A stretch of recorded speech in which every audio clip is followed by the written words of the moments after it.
Hello, welcome to another reading and writing vlog. This one is a bit of a Christmassy, cozy vibe to it. We are going to talk about audiobooks today because I am a complete audiobook devotee and I want to recommend a few that I have been listening to, reading over the past few weeks that I think are worth having a look at and seeing if they kind of float your boat. I absolutely love an audiobook. I speed them up so they go about 1.52, so everybody speaks a bit fast, but I find that audiobooks are quite slow and quite sort of very gently paced out, so that if you speed them up you're not really sort of sound how I talk now really. They're kind of a little bit fast conversation, which is quite nice.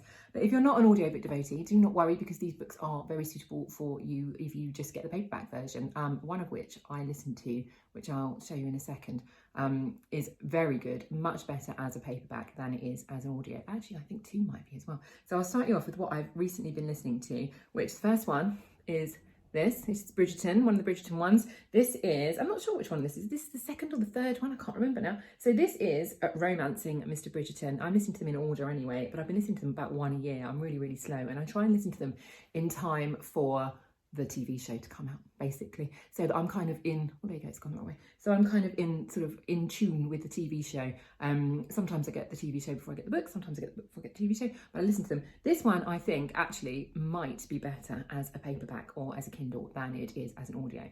The reason why is because the narrator is great, but I think they were quite old. I think they've been recorded a few years ago, and the narrator does all the female voices the same and all the male voices the same across all the books. So all the brothers sound the same, all the girls sound the same, and so it's very difficult to determine Penelope from Kate or others, you know, so it's a bit tricky. I really enjoyed this anyway. As I said, I speed them up and I get through them quite quickly while still enjoying them. So that's the first book, and I think it's a really lovely kind of cozy, Christmassy, sort of autumnally curl up and you listen to a lovely historical romance. I've loved it.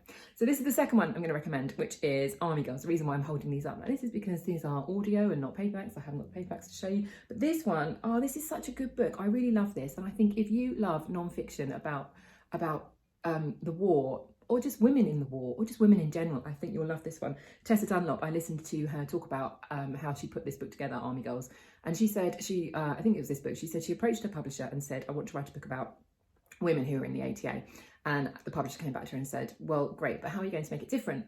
Can you find all the women who were in the ATA and who are still alive and interview them rather than just talking about the women who had gone before? And so she did, and so all through the COVID lockdowns she interviewed these people on Zoom, or she telephoned them, or she met up with them when she could and socially distanced, and then she put together these lovely stories of these women who had joined the army during the war and who had travelled all around the world with it, and all the different things they got up to and the people they met and just their experiences. And some of them were so young, just only 18. I can't imagine being 18 and going off to war and doing all the things that these women did. But if you love listening to books about the war or about women, then I really recommend this as an audiobook, because Tessa Dunlop narrates it herself and she's really good. She's got such a vivacity about her when she narrates. So this is one I'm recommending. The next book I'm going to recommend on audio, but I'm also going to recommend it on paperback too, is Caroline Quentin's Drawn to the Garden. I recommended this on my Instagram stories a little while ago. I absolutely love it when authors narrate their own books. I think it just adds such an extra lovely personal touch, and sometimes they put little asides in as well that aren't actually written down in the book, which I really, really love. So this book, Caroline Quentin's Drawn to the Garden, is a real sort of beginner's guide to gardening, which I really need because I am absolutely used to the gardening. I can't make anything grow, and even, sorry Caroline, but even after reading your book I still can't make anything grow. So it's not her, it's me, definitely, and it's not any other gardener, it's definitely just me. I just don't have it in me. I'm just not that way inclined, but I read gardening books nonetheless, because one day it might work on me. But this book is beautiful, and I mean that in the truest sense. So not only does she write this absolutely wonderful, let me find these pictures, write this wonderful book about gardening, and it's really funny, but she also, let me scroll up and find these pictures, she also draws beautiful artwork. Like, she draws absolutely gorgeous artwork and colours them in and paints. It's just beautiful painting, and they're littered all the way through the paperback. So despite the fact I can't garden, and despite the fact even if I buy this in paperback I still won't be able to garden, I am going to buy this one in paperback because I really want to just look at these beautiful photos, beautiful pictures, even as she sort of tells you what she's doing in the garden and the seasons and how everything looks, then you can actually get a real sense of how everything looks because she draws it for you. It's just so beautiful. So that's one that I'm going to recommend, both in audio because she really narrates it really well, but also in paperback, so you can see, or even hardback, I think, so you can see the beautiful pictures that she draws.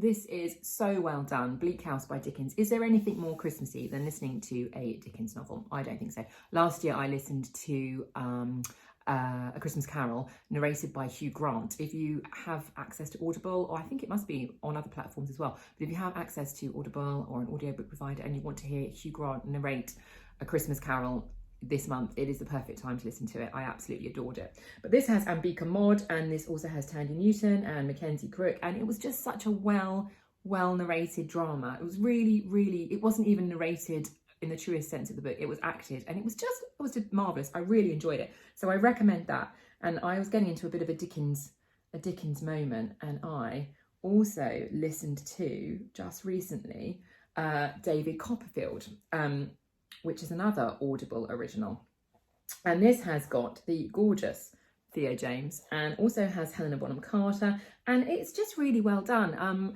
Sam Mendes produces them, which is quite surprising, but I really enjoyed it. They're really well done. I really recommend that you put these on. If you've run out of Audible credits as well, this is a great way to sort of fill your library until your credits renew again. I really enjoyed listening to this one too. I was in a really Dickensian moment, and I think I still am in a Dickensian moment. And then second to last was one I just managed to squeeze in because it was really short. Let me see if I can pull that out. And this is another Audible original. I promise I'm not sponsored by Audible. This was The Mysterious Affair at Styles, and this was acted out, another one that was acted out, and this has got Peter Dinklage as Poirot, and it was really good, really atmospheric as well. The theme music and all the music they put in the background at sort of very tense moments was just absolutely phenomenal. And I think it's not Jerome Flynn. What's the name of the brother? Johnny Flynn. Who is Jerome Flynn's brother. Johnny Flynn is an actor, but he's also a fantastic musician. I'm absolutely hooked to, on Spotify, all of his albums. I just play them on rotation. So I was really surprised when it said at the beginning that the music was by him, and I listened, I thought, oh, I can tell. It's quite folksy, but also quite sort of, just very atmospheric. So I recommend this if you love a bit of Christie. I mean, who doesn't love a murder mystery at Christmas time? And then finally, this is one I just read, because this was the chosen read. This is Maybe Next Christmas by Emma Hetherington, and this is our chosen read. Over on my Substack, I run the Cosy Book Club. There should be a link down in the description box somewhere. And if you want to join us, please do. We have got 1 week-ish left to go. We're all reading this together. There's a few of us over there. We voted out of this and another book just for Christmas, and we decided on this one, or rather they all decided on this one.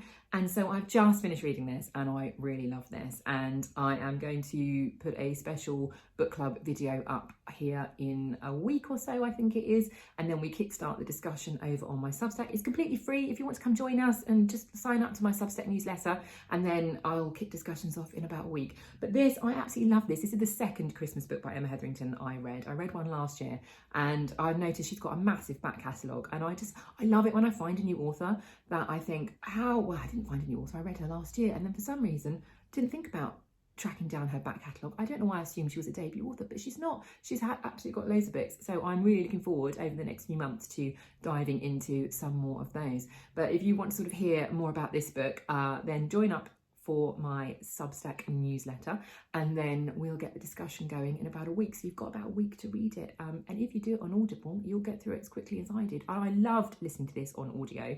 This was marvellous. Just two fantastic Irish actors narrated this.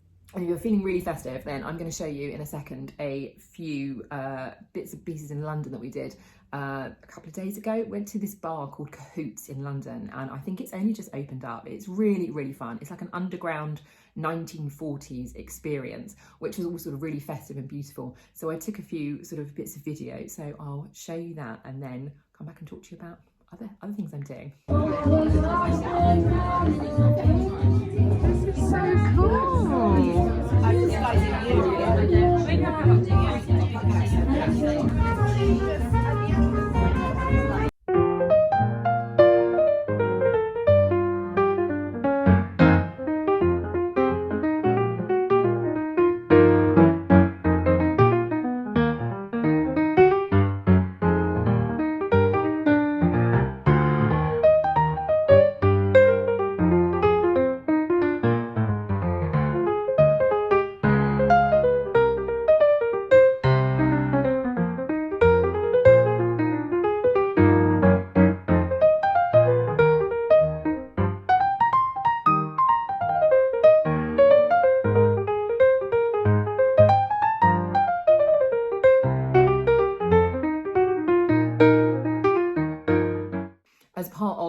cahoots experience, we obviously had to dress up, which I do kind of like doing sometimes if it's my sort of thing, but I like wartime stuff anyway, so I found that really easy to dress up, a bit of lipstick and a sort of a fur coat, and I felt like I was quite 1940s-ish.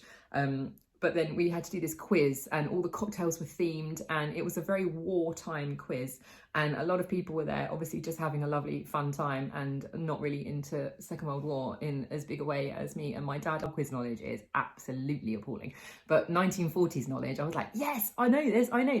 And so we won, and we won one of these Winston Churchill vases. I wonder if Winston Churchill knew when he was defeating Hitler, you know, that one day he'd be a vase. Very, very weird, very, very strange, but I love this. This is so tacky, but I absolutely love it, and I'm going to keep this forever because I won it, but I might actually use it as a pen pot, look. But that was what we won, and it's sort of got a quote from Churchill at the bottom. It said, "I may be drunk, miss, but in the morning I will be sober and you will still be ugly." Yeah, that just basically sums up Churchill, doesn't it? It was so much fun. I really enjoyed it. If you get a chance to go to Cahoots in London and you want to dress up, you want to drink 1940s cocktails, you want to have good fun with your friends, it's really, really good. All the staff get completely into the spirit of things. It's just such a good day out. Right, so that's me for today. That's another reading and, well, not really a writing vlog. I have to go and do my edits now, which I've been putting off, and I really, really just need to go and get on with them and stop witching away on YouTube. So that's it for the week. Like and subscribe if you want a few more things like this to pop into your YouTube feed, and also join up on my Substack newsletter if you fancy joining us for our bookish ramblings book club. That would be great to have you over there too. You've got a week to read Emma Hetherington's Maybe Next Christmas, and then come and join us. Okay, that's it. I'll see you guys next week.